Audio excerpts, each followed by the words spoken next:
तो यहाँ पर खत्म हो जाता है ये टॉपिक ऑटो इम्यूनिटी का। इम्यून सिस्टम के रिलेटेड हमने सारी बात कर ली है। अब हमें ये समझना है कि इम्यून सिस्टम हमारी बॉडी में किस तरीके से कितनी जगहों पर फैला हुआ है, ठीक है। जैसे कि हमें पता है डाइजेस्टिव सिस्टम शुरू होता है from our mouth, respiratory system शुरू होता है from our nose, respiratory system end होता है अल्वियोलाई पे जहां से पूरे गैसेस एक्सचेंज होते हैं और बॉडी टिश्यू से CO2 वापस आता है और जो हमारी हमारी नोज से एक्सेल होता है, माउथ या नोज से एक्सेल होता है। तो इनहेल, रेस्पायर, एक्सेल, ये पूरा प्रोसेस होता है। डाइजेशन में हमने मुंह से क्या किया, उसे एनगल्प किया, उसको स्वेलो, उसको अच्छे से उसकी च्यूइंग हमने की। उसके बाद में उसका ईसोफेगस में म्यूकस लगता है, वहां पर थोड़ा वो ठीक है वो होगा। उसके बाद में स्टमक पे पहुंचता है, स्टमक के बाद में इंटेस्टाइन, स्मॉल इंटेस्टाइन के बाद में लार्ज इंटेस्टाइन, लार्ज इंटेस्टाइन के बाद में फाइनली एनस के थ्रू वहां पर उसका रिलीज होता है स्टूल्स के फॉर्म में। तो ये अलग अलग हमें ये पूरे सिस्टम पता है, हर एक तरीके की सिस्टम हमने पढ़ चुके हैं। अब इम्यून सिस्टम हमें पढ़ना है कि हमारी बॉडी में किस जगहों पर ये फैला हुआ है और किस तरीके से वर्क करता है। So starting with the first the topic given over here, immune system in the body. The immune system, the human immune system consist of lymphoid organs. क्या क्या ऑर्गन्स आते हैं, जैसे कि डाइजेस्टिव सिस्टम में अगर हमें पूछेगा कोई कि क्या क्या ऑर्गन्स आते हैं, तो सबसे पहले तो माउथ, टंग, ठीक है, टीथ, ये सारे आपके डाइजेस्टिव सिस्टम के अंदर वर्क करते हैं, ठीक है। तो ये सब उसके अंदर इंक्लूडेड होंगे। फिर आता है स्मॉल इंटेस्टाइन, स्टमक है, लार्ज इंटेस्टाइन है, एनस है, ये सब, ठीक है। तो लिम्फॉइड ऑर्गन्स किस में आता है, इम्यून सिस्टम में। लिम्फॉइड ऑर्गन्स क्या होते हैं, कौन से लिम्फॉइड ऑर्गन्स है, उसे हम लिम्फॉइड ऑर्गन्स क्यों बोलते हैं, सब समझेंगे, ठीक है। तो tissues, cells and soluble molecules like antibodies. Soluble molecules क्यों कहा गया है, क्योंकि फर्स्टली तो ये प्रोटीन्स होते हैं। एंटीबॉडीज क्या होते हैं, प्रोटीन्स होते हैं। कार्बोहाइड्रेट्स होते हैं क्या, फैट्स होते हैं क्या, नहीं, क्या होते हैं एंटीबॉडीज, प्रोटीन्स। दूसरा ये कैसे होते हैं, सोल्यूबल, मतलब हमारी बॉडी फ्लूइड में जो अपना जो वी कैन से जो हमारा ब्लड है या फिर जो वाटर प्लाज्मा होता है हमारे ब्लड के अंदर, उसके अंदर ये सोल्यूबल होते हैं, इनसोल्यूबल नहीं होते,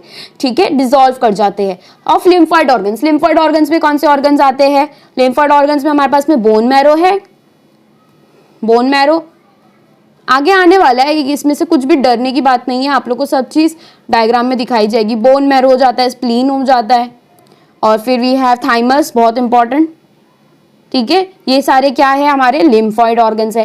टिश्यूज है, लिम्फॉइड टिश्यूज है, लिम्फॉइड सेल्स है, लिम्फॉइड सेल्स में क्या आ जाते हैं, लिम्फोसाइट्स आ जाते हैं। लिम्फॉइड ऑर्गन्स में क्या आ जाएंगे, लिम्फोसाइट्स, बराबर है, ठीक है। And soluble molecules and antibodies. As you have read, the immune system is unique in the sense that it recognizes foreign antigens. कि हमारा डाइजेस्टिव सिस्टम ये रिकॉग्नाइज कर पाता है कि ये खाना मैंने खाया था, अब ये खाना वापस से खा रहा है, तो डाइजेस्टिव सिस्टम कुछ तरीके से रिएक्ट करेगा, नहीं, ऐसा नहीं होता है। तो मगर हमारे इम्यून सिस्टम कैसा है, ये रिकॉग्नाइज कर पाता है कि इससे मैं पहले कॉन्टेक्ट में आया था और ये फॉरेन ऑर्गेनिज्म है, मतलब इसके अगेंस्ट मुझे क्या करना है, डिफेंड करना है हमारी बॉडी को, ठीक है। It recognizes foreign antigen. Antigen क्या है, जो भी हमारे इम्यून सिस्टम को ट्रिगर कर दे, ठीक है, उसे हम एंटीजन कहते हैं। Responds to these and remembers them. एक तो ये रिस्पॉन्ड भी करता है और रिमेंबर, याद भी रखता है। The immune system also plays an important role in allergic reactions. हमने ये सारे सिचुएशंस, कॉन्सिक्वेंसेस हमने देख लिए ऊपर के पार्ट्स में, टॉपिक्स में, जिसके अंदर एलर्जी में क्या होता है, फॉरेन पार्टिकल है, हमारा जो इम्यून सिस्टम है एक्सैजरेटेड रिस्पॉन्स देता है। ये एनसीईआरटी के वर्ड्स है जो आप लोग को याद रखने हैं, वर्ड पॉइंट टू पॉइंट आप लोग को याद रखना है। तो एक्सैजरेटेड रिस्पॉन्स देता है, मतलब मैंने समझाया था कि कैसे ओवर रिएक्ट करता है हमारा इम्यून सिस्टम, जो कि एक पैथोजन है भी नहीं, डिजीज कॉजिंग है भी नहीं, उसके भी अगेंस्ट वो इम्यून सिस्टम ट्रिगर हो जाता है। ऑटो इम्यून डिजीजेस यहां पर भी नॉट रिक्वायर्ड है, तो इम्यून सिस्टम ट्रिगर हो गया। ऑर्गन ट्रांसप्लांटेशन, यहां पर हमने फॉरेन ऑर्गेनिज्म, फॉरेन सेल्स डाले हैं, अब इसके अगेंस्ट तो वो लड़ेगा, बिकॉज ये कैसे है, दूसरे ह्यूमन से आए हुए हैं, इसलिए हम काफी सारे डिफरेंसेस को ऑलरेडी कैंसिल कर देते हैं। जैसे कि same cell type, same blood type, same tissue structure, ये सारे पॉइंट्स हम याद रखते हुए एक ऐसा डोनर ढूंढते हैं जिसकी किडनी या फिर वो पर्टिकुलर ड्राफ्ट जो है 99%, 98% कम से कम मैच कर जाए, ठीक है। तो मिनिमम इतना मैच करता है तो हम उसका वो पर्टिकुलर ऑर्गन ट्रांसप्लांटेशन करते हैं, और उसके बाद भी उसे इम्यूनोसप्रेसेंट्स पे रखा जाता है। ये मेडिसिन या फिर कुछ इन्फ्यूजन्स, इंजेक्शंस होते हैं जिसके बेसिस पे हमारी जो इम्यून सिस्टम होते हैं काफी काम डाउन की जाती है, इतनी काम डाउन हो जाती है कि उसके बाद में कोई नॉर्मल एलर्जी रहेगी तो उससे भी बुखार हो जाता है, कोई नॉर्मल पैथोजन रहेगा तो उससे भी फीवर्स हो जाएंगे, हम डिजीज हो सकते हैं क्योंकि हमारा इम्यून सिस्टम उससे भी फाइट करने के काबिल नहीं बचता है। ऑलराइट, सो ऑर्गन ट्रांसप्लांटेशन, ये सारी चीजों में आपको समझ में आ रहा है कि इम्यून सिस्टम किस तरीके से अपना रोल प्ले करता है, समझ में आ रहा है। नेक्स्टली लिम्फोइड ऑर्गन्स, जैसे मैंने बताया था क्या क्या होते हैं lymphoid organs, let's read. These are the organs where origin and maturation and या फिर और maturation and proliferation of lymphocytes occur। देखो ये एक ऐसे organs है जिसके अंदर origin मतलब कि birth या फिर we can say जहाँ पे production होता है उनका, ठीक है, हम उसको प्रोड्यूस कर रहे हैं, वो पर्टिकुलर टाइप ऑफ सेल्स को प्रोड्यूस कर रहे हैं। मैच्योरेशन, मैच्योरेशन का क्या मतलब है, वो चीजें, वो जो सेल्स है वो मैच्योर होंगी। प्रोलिफरेशन, प्रोलिफरेशन का मतलब है लार्ज क्वांटिटी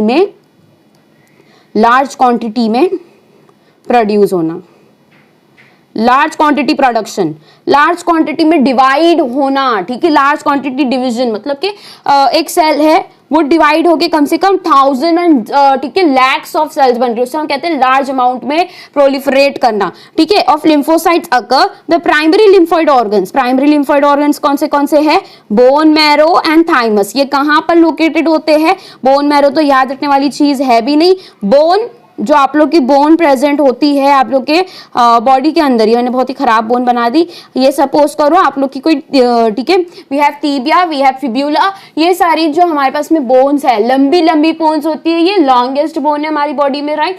तो इसके अंदर जो ये पर्टिकुलर बोन है, इसके अंदर जो आप लोग को हॉलो पार्ट मिलता है, हमें हॉलो पार्ट मिलेगा, ये पूरा कवर्ड है बोन से और इसके अंदर कुछ हॉलो पार्ट है जिसे हम इस तरीके से मैं हाईलाइट कर सकती हूँ। ये जो पार्ट है इसकी क्या है, बेसिकली यही आपका क्या कहलाता है, this is your bone marrow, this is your bone marrow, understood. Marrow मतलब वो हॉलो पार्ट जहां पर क्या प्रेजेंट नहीं है, बोन प्रेजेंट नहीं है, तो उसके अंदर हमारे एक्चुअल में लिम्फोसाइट्स और we can say antibodies develop होती है। तो लिम्फोसाइट्स, लिम्फो वो पर्टिकुलर लिम्फोइड ऑर्गन से बनने वाली सेल, तो यहाँ पर लिम्फोसाइट्स कौन सी क्रिएट होगी, of course B lymphocyte, T lymphocyte, ठीक है। ये सारी किधर क्रिएट हो रही है, पहले तो बोन मैरो में, बोन मैरो में लार्ज क्वांटिटी में लिम्फोसाइट्स क्रिएट होती है, याद रखना है। दूसरा थाइमस, थाइमस में भी लार्ज क्वांटिटी में क्रिएट होती है, ठीक है। तो यहाँ पर ये क्रिएट भी हो रही है, ओरिजिन भी हो रहा है, दूसरा यहाँ पर उनका एक तरीके से ट्रेनिंग भी हो रही है, ठीक है। अब ये फाइनल ये इमेच्योर होते हैं लेकिन ये टाइम पे, यहाँ से फिर उनकी ट्रेन होती है, ट्रेन होने के बाद में ये कहाँ जाते हैं, अपने फाइनल पोजीशंस पे जाते हैं। जैसे कि अपने पास में एक लिम्फोइड पॉइंट्स होते हैं, ठीक है, लिम्फ नोड्स जिसे हम कहते हैं, ठीक है। यहाँ पर एक मतलब चेक पॉइंट्स की तरह वो हमारी बॉडी में स्प्रेडेड होते हैं, आगे आएगा, we will read about it. Okay, so next the primary lymphoid organs are bone marrow and thymus where immature lymphocytes differentiate, ठीक है। जो हमारे immature lymphocytes है वो differentiate करेंगे, they get differentiated into antigen sensitive lymphocyte। antigen sensitive lymphocyte से क्या मतलब है कि now पहले प्रीवियसली वो कैसे थे, इमेच्योर थे, मतलब कि वो कैसे थे, काफी यंग लिम्फोसाइट से, they do not really understand literally differentiate between self और अ नॉन सेल्फ सेल्स, ठीक है। तो नाउ वो थोड़े थोड़े मेच्योर हो जाते हैं और वो एंटीजन सेंसिटिव हो जाते हैं, मतलब कि now if a foreign organism, if a foreign particle और an organism if they come in contact with it, they can really recognize, they can literally recognize that particular foreign particle। तो ये किस वजह से होता है, मेच्योरेशन, जो कि कहां पर हो रहा है, बोन मैरो और थाइमस, दो मेजर ऑर्गन्स है जहां पे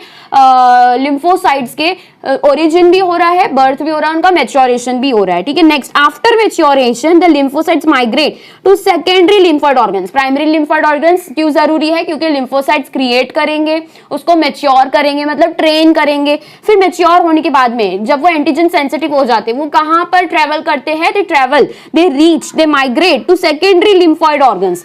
All right. So after maturation, the lymphocytes migrate to secondary lymphoid organs। अब ये कहाँ migrate करेंगे, ये primary lymphoid organs में born हुए, प्रोड्यूस हुए जिसे हम कह सकते हैं, उसके बाद में ये मेच्योर हुए, मतलब एक तरीके से इनका क्या हुआ है, ट्रेनिंग हुआ है कि अगेंस्ट एंटीजन कैसे फाइट करना है, वो ट्रेनिंग हो गया। तो मतलब ये प्रोड्यूस भी यहाँ पर हो रहे हैं प्राइमरी ऑर्गन में और फिर मेच्योर भी यहाँ पर ही हो रहे। So these are the primary organs. कौन से दो प्राइमरी ऑर्गन पढ़ाए गए हैं, yes it is your bone marrow and the thymus gland. Thymus कहाँ प्रेजेंट होता है, this is thymus, look here carefully, ये थाइमस है, ठीक है, और ये इस तरीके से स्क्वायर शेप में बिल्कुल भी नहीं होता है, बायलोब्ड ऑर्गन है, इस तरीके से लोब्ड ऑर्गन होता है। ठीक है, अगेन अंदर से कैसा होता है, स्मॉल लोब्यूल्स इसके अंदर होते हैं। तो ये आप लोग को स्ट्रक्चर डीप में याद नहीं रखना है, बस इतना यहाँ पे आपकी बुक में लिखा हुआ है कि एक लोब्ड ऑर्गन है। तो यहाँ पर लोब आप लोग को याद रखना चाहिए कि थाइमस एक ग्लैंड है, एक ग्लैंड की तरह है जो एंटीबॉडीज को बनाने में जो लिम्फोसाइट्स है इनको प्रोड्यूस करता है। ठीक है, जो लिम्फोसाइट्स आगे जाके एंटीबॉडीज बनाती है। ठीक, अब दूसरी चीज ये आ जाती है कि ये क्या हमेशा प्राइमरी ऑर्गन में होते हैं? नहीं, तो ये ट्रैवल करते हैं to the secondary organs. And what are the secondary organs? ठीक है, अब ये पहले ये किस में मैच्योर होंगे? Into antigen sensitive lymphocytes. After maturation the lymphocytes migrate to secondary lymphoid organs like spleen. कौन से आपलोग को दिए हुए हैं? Spleen, lymph nodes, tonsils, Peyer's patches of small intestine and the appendix. तो ये सारे नाम आप लोग को याद रखने हैं, और कुछ बच्चों को ये पता भी होंगे कि कौन से ऑर्गन्स है, लेकिन कुछ को नहीं पता होंगे। तो यहाँ पर हम समझते हैं स्प्लीन सबसे पहले क्या है, वेयर इज स्प्लीन लोकेटेड, और ये कहाँ मिलता है, क्या इसका काम होता है। तो देखो, this is your rib cage.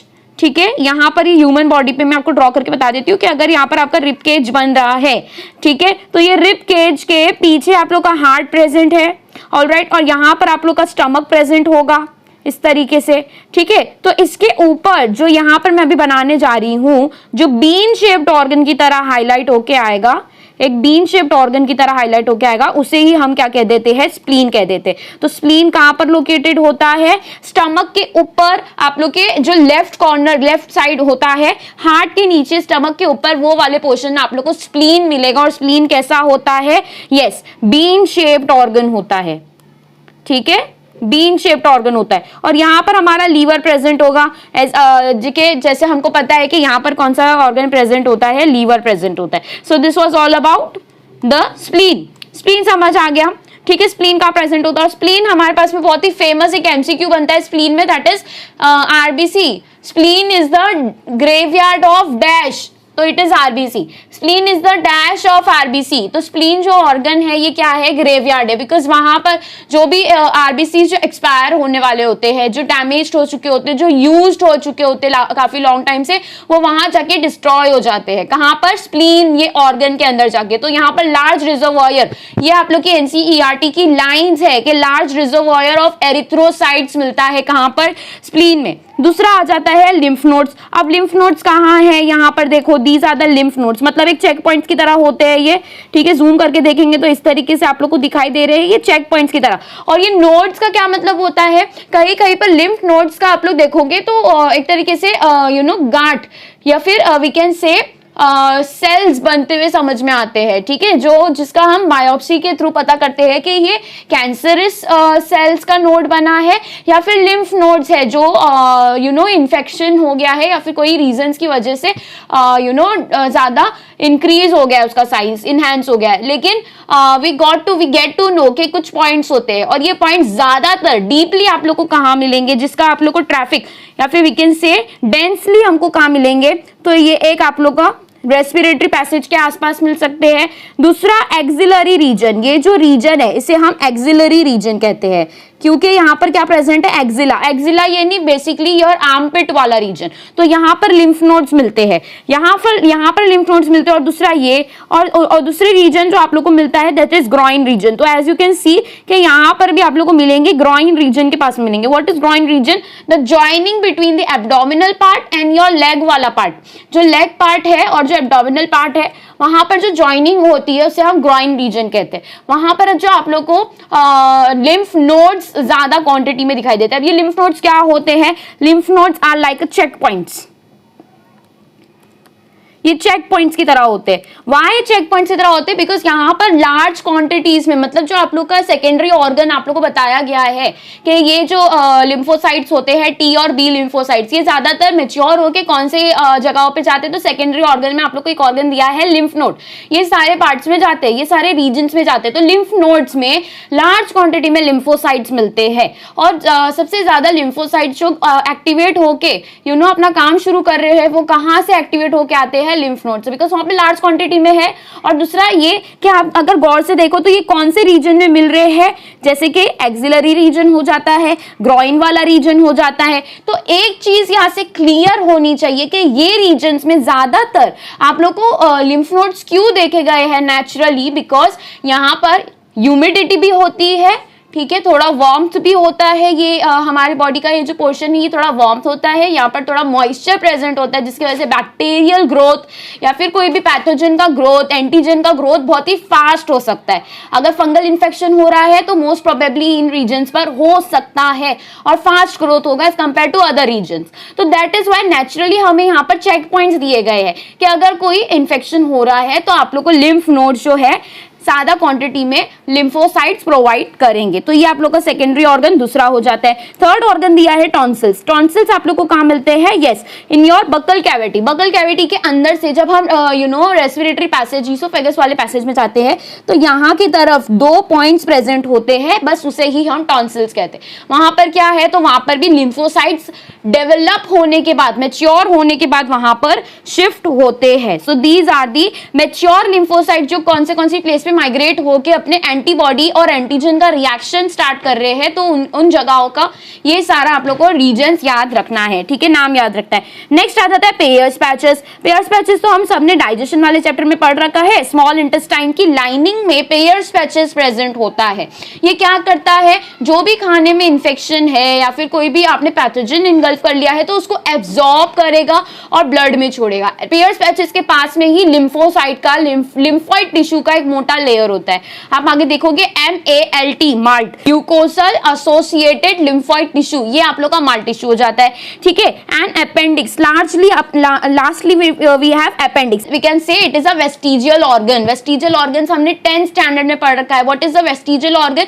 जो आप लोग को एंसेस्टर्स में दिखाई देते थे, जो यूजफुल थे उस टाइम पर, लेकिन एज इवोल्यूशन यहाँ पर, ठीक है, इवोल्यूशन चेंजेस हुए, इवोल्यूशनरी चेंजेस हुए, एंसेस्टर्स जो है अभी ह्यूमंस होमोसेपियंस में तब्दील हुए, राइट। तो होमोसेपियंस जो हम ह्यूमंस है, हमारे अंदर ये अपेंडिक्स कुछ काम का नहीं है, लेकिन ये पहले काम का हुआ करता था in our ancestors and in the older species of humans, ठीक है। तो वहां पर काम का था, लेकिन अभी काम का नहीं है। It is a useless organ, इसका कोई भी यूज पता नहीं चला अब तक, ठीक है। तो this is again a vestigial organ. यहां पर भी लेकिन क्या मिलते हैं, यहाँ पर जाके जो हमारे लिम्फोसाइट्स है, जो एंटीबॉडीज है, यहाँ पर जाके कलेक्ट होती है, डेंस हो जाती है। The secondary lymphoid organs provide the sites for interaction of lymphocytes with the antigen. तो बेसिकली एक चेक पॉइंट्स की तरह काम कर रहे हैं कि यहाँ पर जो है चेकिंग और फाइट अगेंस्ट द एंटीजन बहुत ही स्ट्रॉन्ग वे में होता है। तो कौन से पॉइंट्स हमने बताए थे? Spleen, lymph nodes, tonsils, Peyer's patches of small intestine and appendix.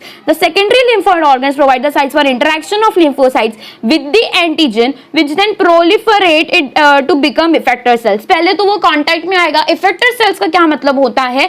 Main एक ट्रेन्ड ऑफिसर की तरह रोल बिहेव करने के लिए उससे पहले एक्सपीरियंस तो करना पड़ेगा कि ये पैथोजन होता कैसे है, फिर उसके बाद में वो एक्टिवेट होगा और फिर अगेंस्ट दैट इम्यून क्रिएट करेगा, हमारी बॉडी में इम्यूनिटी क्रिएट करेगा, फाइट होगी उसके साथ। तो ये क्या है? ये एक्चुअल एक्सपीरियंस हो रहा है। तो तभी वो टाइम पर जब वो एक्टिवेट हो जाते हैं for the fight against a pathogen, उससे हम क्या कहते हैं? एट दैट टाइम वो सेल को हम क्या कहते हैं? Effector cells. तो इफेक्टर सेल्स कब मिलते हैं? जब पैथोजन के कांटेक्ट में आता है, when it comes in contact with a pathogen, ठीक है। तो ये क्या बन जाता है? इफेक्टर सेल बन जाता है। क्या था पहले? लिम्फोसाइट। उसके पहले जो था ये कैसा था? अंडर डेवलप्ड इमैच्योर लिम्फोसाइट था। वो कौन सी प्लेस पे था? बोन मैरो और थाइमस में। उसके बाद में ये सेकेंडरी ऑर्गन्स पे आया। सेकेंडरी ऑर्गन्स पे जब तक के पैथोजन नहीं थे तब तक के तो ये मैच्योर हो गया था, उसे हम लिम्फोसाइट्स कहते थे, लेकिन तभी तक ये इफेक्टर सेल्स नहीं बना था, बिकॉज वहां पे वो पैथोजन के कॉन्टैक्ट में आया नहीं। जब पैथोजन के कॉन्टैक्ट में आया तब उसने फाइट की, तब उससे हम क्या कहते हैं? Effector cells. बस यही इतना ही डिफरेंस है। प्रोलिफरेट का मतलब होता है लार्ज क्वांटिटी में डिवाइड होना और अपनी क्वांटिटी को बढ़ाना, that is called as proliferation. Next point, the location of various lymphoid organs in the human body shown in the figure 8.5, जो कि हमने देख लिया है। lymph nodes हो गया, thymus हो गया, spleen मैंने बता दिया, और lymphatic vessels। lymphatic vessels basically वो vessels होते हैं जिसके अंदर lymphatic fluid फ्लो करता है। अब ये lymphatic vessels में lymphatic fluid होता है, ये तो मैंने बता दिया। इसके अंदर क्या मिलेंगे? lymphatic फ्लूइड मिलेंगे। अब ये लिम्फेटिक फ्लूइड बनता किससे है? लिम्फेटिक फ्लूइड बनता है, ठीक है, जो आप लोग का लिम्फेटिक फ्लूइड होता है उसके अंदर प्रेजेंट होता है प्लाज्मा। वो बिल्कुल भी रेड कलर का नहीं होता है, वो ट्रांसपेरेंट व्हाइट कलर का होता है। तो उसके अंदर क्या क्या चीजें प्रेजेंट होती है? लिम्फेटिक फ्लूइड के अंदर प्रेजेंट होता है प्लाज्मा, WBCs, ठीक है। आरबीसी होगी क्या? बिल्कुल भी नहीं, आरबीसी उसके अंदर प्रेजेंट नहीं होती है। WBCs होगी, WBCs क्या करते हैं? डायपेटेसिस, ठीक है, WBCs क्या करते हैं? डायपेटेसिस। इसके थ्रू वो क्या करते हैं? डायपेटेसिस इज एन अमीबॉइड मूवमेंट, ठीक है, जिसकी वजह से वो एक वेसल्स के दूसरे वेसल्स के अंदर ट्रांसफर होते हैं, मूव करते हैं, अपनी मूवमेंट शो करते हैं। इसे हम कहते हैं डायपेटेसिस। इनका फॉर्म ऑफ मूवमेंट है वो, किसका? WBC का। उसके अलावा क्या मिलेंगे? लिम्फोसाइट्स मिलेंगे, ठीक है, लिम्फोसाइट्स। और क्या मिलेंगे? फैगोसाइट्स मिलेंगे, या फिर we can say macrophages, phagocytes, और मिलेंगे मैक्रोफेजेस। ये सारी चीजें मिलती है, ठीक है। इसके अलावा तो इसके अंदर दूसरी चीजें मिलेगी, प्लेटलेट्स, ठीक है, तो प्लेटलेट्स मिलेंगे। तो ये सारी चीजें जो कि रेड कलर नहीं देती है, ये सारा फ्लूइड जो कि ट्रांसपेरेंट व्हाइट कलर में होता है, like WBCs, white blood cells, ठीक है, एंटीबॉडीज, लिम्फोसाइट्स, ये सारे व्हाइट कलर के होते हैं। तो ये सारे किस में मिलते हैं? लिम्फेटिक वेसल्स के लिम्फेटिक फ्लूइड में ये कंसिस्ट करते हैं। ये चीज समझ आ गई। Then the location of various lymphoid organs in the human body is shown in the figure. Next point, the bone marrow is the main lymphoid organ where all blood cells including lymphocytes are produced. जो bone marrow है, bone marrow क्या है? जो आप लोग की long bones है, like tibia and fibula, these are the long bones of your legs, ठीक है। यहाँ पर आप लोगों को जो बोन्स के जो हॉलो वाला पोर्शन है, like this is your bone, if this is your bone, और इसके अंदर का जो हॉलो पोर्शन है, बाहर से कवरिंग है कैल्शियम की, कैल्शियम कार्बोनेट्स की, अदर कवरिंग्स, लेकिन जो बीच में हॉलो पोर्शन होता है थोड़ा सा, वहां पर ये ब्लड सेल्स या फिर WBCs, व्हाइट ब्लड सेल्स या फिर रेड ब्लड सेल्स क्रिएट होते हैं, ठीक है, मैक्रोफेजेस क्रिएट होते हैं। तो मेन इसका ऑर्गन क्या है प्रोडक्शन का? Bone marrow. It is the main lymphoid organ where all bloods including lymphocytes are produced. तो प्रोडक्शन ऑर्गन मेन कौन सा बता रहा है NCERT? That is your bone marrow. The thymus is a lobed organ, जो मैंने लाइन बताई थी वो यहाँ पर है। It is a lobed organ located near the heart. ये कहाँ पर लोकेटेड है? Near the heart above thymus we are talking, ठीक है। थाइमस कहाँ पर होता है? Just we can say just behind the rib cage. ऊपर से रिब केज प्रेजेंट है और यहाँ पर भी रिब केज प्रेजेंट है। तो यहाँ पर आप लोग का स्प्लीन प्रेजेंट होगा और यहाँ पर इसे लोब्ड ऑर्गन प्रेजेंट होता है। ऐसा एक लोब्ड ऑर्गन प्रेजेंट होता है, that is called as what? Thymus, ठीक है। तो थाइमस कैसा है? It is a lobed organ located near heart and beneath the breast bone, ठीक है।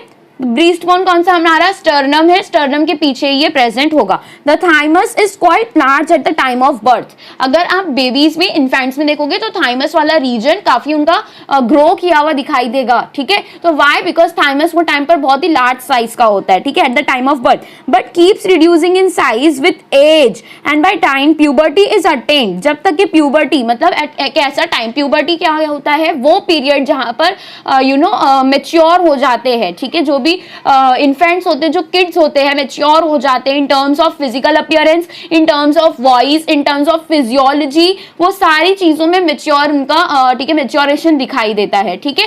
और physical changes, primary changes, secondary changes, ये सारे आ जाते हैं गर्ल्स एंड बॉयज में, ठीक है। तो प्यूबर्टी के टाइम पर क्या हो जाता है? It reduces to a very small size. So after puberty क्या थाइमस ग्लैंड उतना ही बड़ा होगा जितना वो बर्थ के टाइम था? नहीं। तो इसका क्या कंक्लूजन निकल के आता है कि जो बर्थ, जो जस्ट बॉर्न बेबीज होते हैं, न्यू बॉर्न बेबीज होते हैं, उनके अंदर हाईएस्ट एबिलिटी होती है to fight against foreign organisms, जो कि टाइम के साथ में एक सर्टेन पॉइंट तक के पीक लेवल पे पहुंच जाता है। इधर से ग्रो होता है from the time of birth, इस तरीके से ग्रो होता है और फिर पीक लेवल पे पहुंचने के बाद में गिरने लगती है इसकी साइज। जब साइज छोटी होने लगेगी देन क्या होगा? ठीक है, इम्यूनिटी जो है, हमारे बॉडी का जो इम्यून सिस्टम है वो उस साइज के बराबर का इम्यून सिस्टम प्रोवाइड करेगा।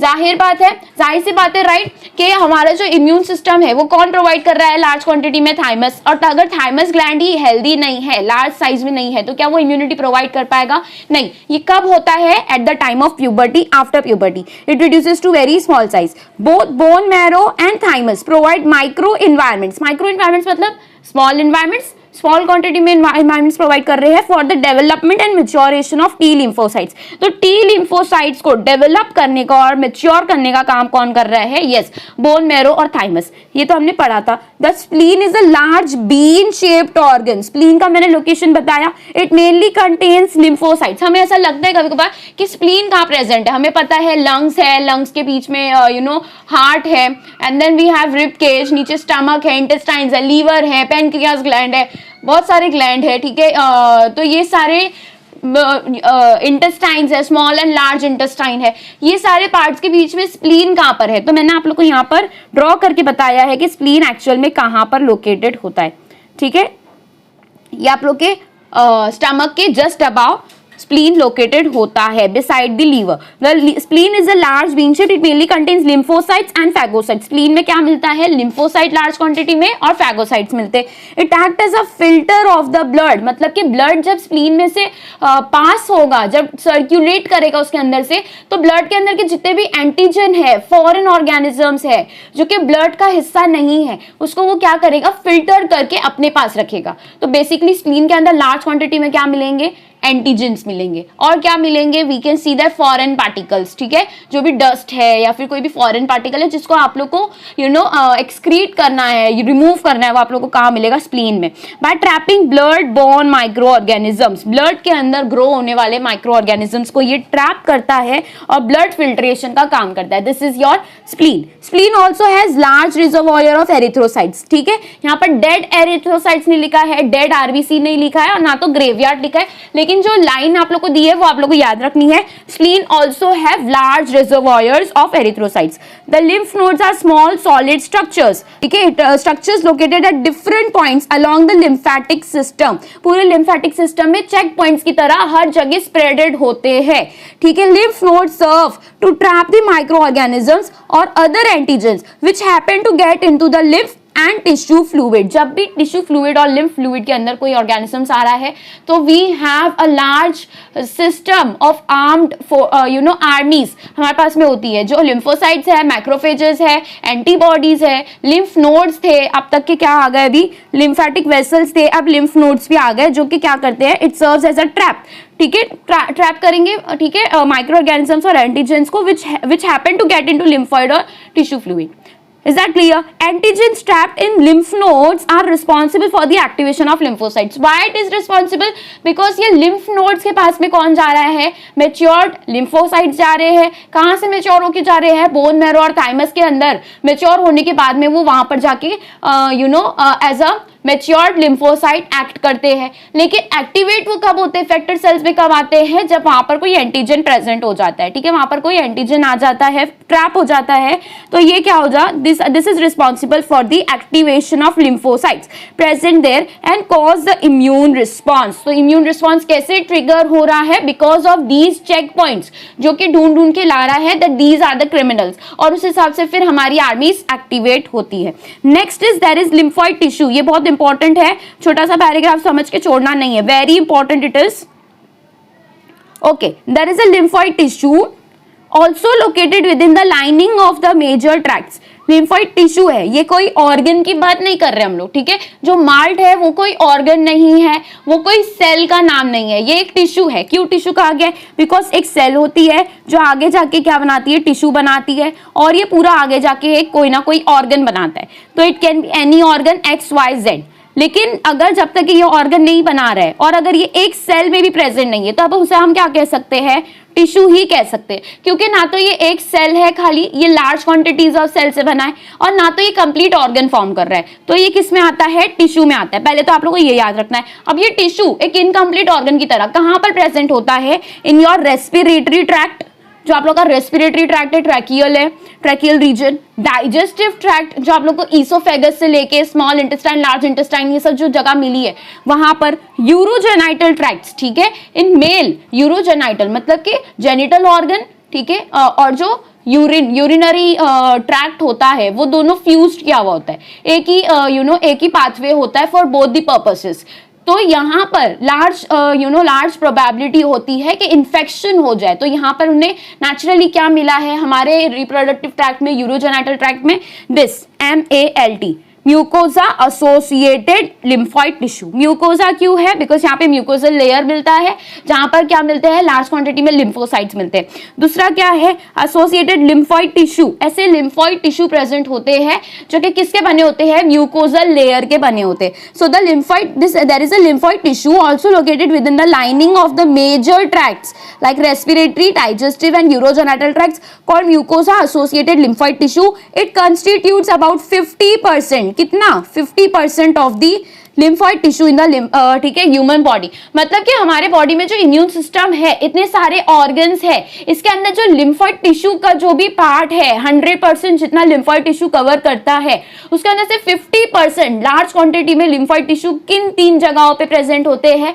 फर्स्ट रेस्पिरेटरी ट्रैक्ट, दूसरा डाइजेस्टिव ट्रैक्ट और थर्ड, यही 3 नाम आप लोग को याद रखने हैं, यूरोजेनिटल ट्रैक्ट। यहां पर आप लोग को म्यूकोसा एसोसिएटेड लिम्फोइड टिश्यू के टिश्यू वाले स्ट्रक्चर्स देखने को मिलते हैं जो कि किस काम आते हैं, वो पर्टिकुलर ट्रैक्ट को इन्फेक्शन फ्री रखने में, ठीक है, पैथोजन फ्री रखने में, पैथोजन को ट्रैप करके लिम्फ नोड्स में भेजेंगे। लिम्फ नोड्स में इफेक्टर सेल्स अपने एक्टिवेशन ट्रिगर होने के बाद एक्टिवेट हो जाएंगे।